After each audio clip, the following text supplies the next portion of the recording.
मोदी नड्डा ने रद्द कर दी डिनर पार्टी। पंजाब में अमित शाह की हो गई बेइज्जती। सही सुना आपने, कुछ ऐसा ही हुआ। प्रधानमंत्री नरेंद्र मोदी और बीजेपी के कार्यवाहक अध्यक्ष जेपी नड्डा ने डिनर पार्टी कैंसिल कर दी। लेकिन क्यों की? क्या अमित शाह के साथ पंजाब में जो हुआ उसकी वजह से बीजेपी के दो प्रमुख नेताओं को घड़ियाली आंसू बहाने पड़े? नमस्कार दोस्तों, मैं हूं परवीन सानी। दोस्तों, पंजाब इस समय भीषण बाढ़ की मार झेल रहा है, जहां 1000 से अधिक गांव और लाखों लोगों पर असर हुआ है। गुरदासपुर, कपूरथला, अमृतसर, पठानकोट, फिरोजपुर और होशियारपुर जैसे जिले बुरी तरह से प्रभावित हैं। लगभग 3 लाख एकड़ कृषि भूमि पानी में डूब चुकी है।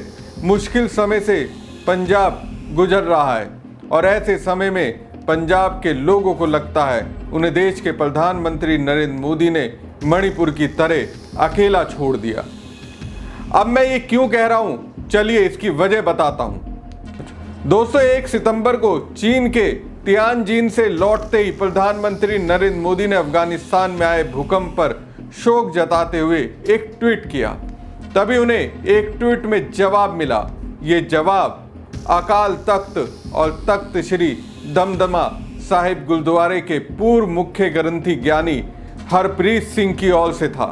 हरप्रीत सिंह खुद को सिख धार्मिक राजनीति में नेतृत्व के रूप में देखते हैं, जो शिरोमणि अकाली दल की अंदरूनी लड़ाई के बाद अलग हुए। हरप्रीत अब नवा अकाली दल के प्रमुख के रूप में जगह बनाने की कोशिश कर रहे हैं। हालांकि अपने दल को ही वो असली पार्टी मानते हैं। उनका दावा है सुखबीर सिंह बादल का अकाली दल अलग हुआ है। सिख राजनीति में तीसरी ताकत अमृतपाल सिंह का शिरोमणि अकाली दल वारिस पंजाब है। फिलहाल कृपया ज्ञानी हरप्रीत सिंह का टाइमलाइन देखें। वैसे हरप्रीत अक्सर गुरुमुखी में लिखते हैं। अभी उनका टाइमलाइन बाढ़ की तबाही के विजुअल से भरा हुआ है। अब जैसे ही पीएम मोदी ने अफगानिस्तान में आए भूकंप पर ट्वीट किया तो हरप्रीत ने इसे तुरंत पकड़ लिया और इस पर गुरुमुखी के बजाय इंग्लिश में ट्वीट करते हुए लिखा, माननीय प्रधानमंत्री, अफगानिस्तान के लिए सहानुभूति जताना अच्छा है, लेकिन पंजाब भी इसी देश का हिस्सा है, जहां 17 अगस्त से करीब 1500 गांव और 3 लाख लोग बुरी तरह प्रभावित हुए हैं। पंजाब की ओर आपका ध्यान ना देना बेहद ही दर्दनाक है। इसके बाद उन्होंने प्रधानमंत्री को 3 पन्नों का एक पत्र भी लिखा और अपने एक्स हैंडल पर पोस्ट किया।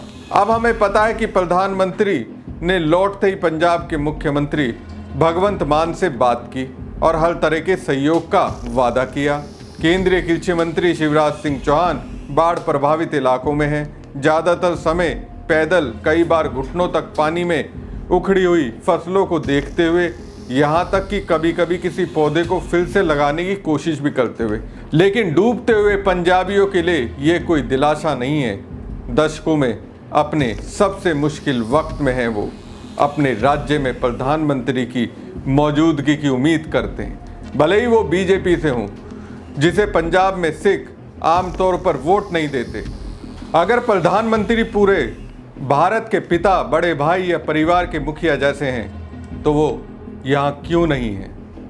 क्या हम पंजाबी, खासकर सिख परिवार का हिस्सा नहीं है? अगर उनके पास बिहार जाने के समय है तो बगल के पंजाब में दौरे का समय नहीं है। कुल मिलाकर देखा जाए, पीएम मोदी की ओर से पंजाब को लेकर अभी जो स्टैंड लिया जा रहा है वो एक अलग तरीके की अशांति को बुलावा दे रहा है। सिख समुदाय के अंदर दिल्ली के प्रति अविश्वास बढ़ावा देने के लिए काफ़ी है। ये दुखद है कि अब तक हमने नज़र से दूर, दिल से दूर वाले मुहावरे का इस्तेमाल सिर्फ इसलिए किया था कि राजधानी उत्तर पूर्व को कैसे देखती है। लेकिन अब ये बात एक ऐसे राज्य पर भी लागू होती है जो भौगोलिक तौर पर नज़दीक है, राजनीतिक रूप से नाजुक है और रणनीतिक रूप से बेहद अहम है। वरना प्रधानमंत्री अपनी वापसी पर सबसे पहले यहीं आते।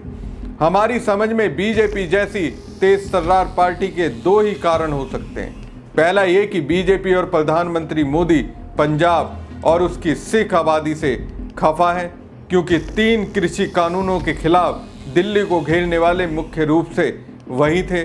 अगर वाकई में पीएम मोदी को दर्द होता तो चंद लाइन तो बाढ़ग्रस्त पंजाब को लेकर जरूर लिखते। पीएम मोदी के एक्स अकाउंट पर एक भी पोस्ट इस संबंध में नहीं दिखा। अब जबकि पीएम मोदी ने बेरुखी दिखाई तो पंजाब में इसका असर दिखने लगा। अब इसका एहसास गृह मंत्री अमित शाह को तो बाढ़ग्रस्त पंजाब में हो ही गया। वीडियो देखिए। गृह मंत्री पंजाब गए हैं लेकिन कोई भी बाढ़ पीड़ित उनके पास आया ही नहीं। खुद अमित शाह को ये कहना पड़ा 4 से 5 लोगों को लेकर आओ यहाँ। मतलब सोचिए, देश के गृह मंत्री के पास अपने दर्द को लेकर 4 से 5 लोग भी नहीं आए। आप समझ सकते हैं पंजाब के लोगों के अंदर बीजेपी को लेकर कितना गुस्सा है। अब दोस्तों, जब पंजाब के लोगों में बीजेपी को लेकर इतना गुस्सा है, सुनने में आया है कि मोदी और नड्डा ने डिनर पार्टी कैंसिल कर दी है। अब पंजाब भीषण बाढ़ से पीड़ित लोगों के प्रति एकजुटता दिखाते हुए एनडीए, जिसकी अगवा मोदी की पार्टी बीजेपी है, उन्होंने 2 बड़े फैसले लिए हैं। बीजेपी के राष्ट्रीय अध्यक्ष जेपी नड्डा के घर पर शनिवार रात को बीजेपी सांसदों के लिए आयोजित किया गया डिनर कार्यक्रम कैंसिल कर दिया गया है। इसके अलावा 8 सितंबर को प्रधानमंत्री आवास पर एनडीए सांसदों के लिए आयोजित होने वाले डिनर को भी कैंसिल कर दिया गया है। बीजेपी और एनडीए उपराष्ट्रपति चुनाव की तैयारी में जुटे हुए हैं। बीजेपी चुनाव में जीत हासिल करना चाहती है और इसके लिए ही पहले से जेपी नड्डा के घर पर और फिर प्रधानमंत्री आवास पर डिनर का कार्यक्रम रखा गया था। उपराष्ट्रपति पद के लिए मतदान 9 सितंबर को होगा और उसी दिन नतीजे घोषित कर दिए जाएंगे। एनडीए ने महाराष्ट्र के राज्यपाल सीपी राधाकृष्णन को अपना उम्मीदवार बनाया है, जबकि विपक्ष की ओर से सुप्रीम कोर्ट के पूर्व जज बी सुदर्शन रेड्डी चुनाव लड़ रहे हैं। हालांकि संख्या बल स्पष्ट रूप से एनडीए के पक्ष में है, लेकिन फिर भी बीजेपी के वरिष्ठ नेताओं को ये काम सौंपा गया है कि उपराष्ट्रपति चुनाव में एनडीए उम्मीदवार की जीत सुनिश्चित हो।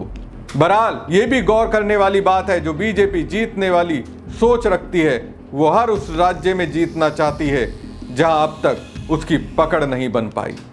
तमिलनाडु, तेलंगाना, केरल और पश्चिम बंगाल उनकी दीवानगी बन चुकी है। असम, त्रिपुरा और मणिपुर उन्होंने दशकों की मेहनत और आरएसएस प्रचारक की कोशिशों से जीते, तो पंजाब क्यों नहीं? चाहे पसंद आए या ना आए, पंजाब में बीजेपी को ध्रुवीकरण करने वाली पार्टी के रूप में देखा जाता है। इसका फायदा अलगाववादी उठा रहे हैं। जाहिर सी बात है, जब देश के अगवा जो कहता है कि उनके लिए देश में रहने वाला हर व्यक्ति परिवार है, जब उन्हीं की जुबान से चंद शब्द पंजाब के लिए मरहम के तौर पर नहीं निकलते हैं, तो फायदा उनके इमोशन को देश विरोधी उठाएंगे ही। शायद पीएम मोदी और बीजेपी देश के इतिहास से कुछ नहीं सीखे। 60 साल पहले मिजोरम में बांस के फूल आने से चूहे बहुत ज़्यादा प्रजनन करने लगे। उन्होंने अनाज के भंडार खार डाले और लोग भूखे मरने लगे। राज्य सरकार नाकाम रही और केंद्र बहुत दूर थी। इस बीच लाल डेंगा, जो हाल ही में सेना से छुट्टी लेकर आए थे, उन्होंने मिजो नेशनल फेमिंग फ्रंट बनाया। ये 1966 तक मिजो नेशनल फ्रंट बन गया और 2 दशक तक चीन और पाकिस्तान से समर्थन पाकर हिंसक विद्रोह करता रहा। बीजेपी की अगुवाई वाली सरकार वही गलती दोबारा पंजाब में करती दिख रही है। प्रधानमंत्री और उनकी पार्टी के लिए पंजाब के साथ खड़े होने का अच्छा अवसर था। राजनीतिक रूप से बीजेपी के लिए राज्य से एक नया रिश्ता बनाने का मौका था, जो पहले कभी नहीं रहा।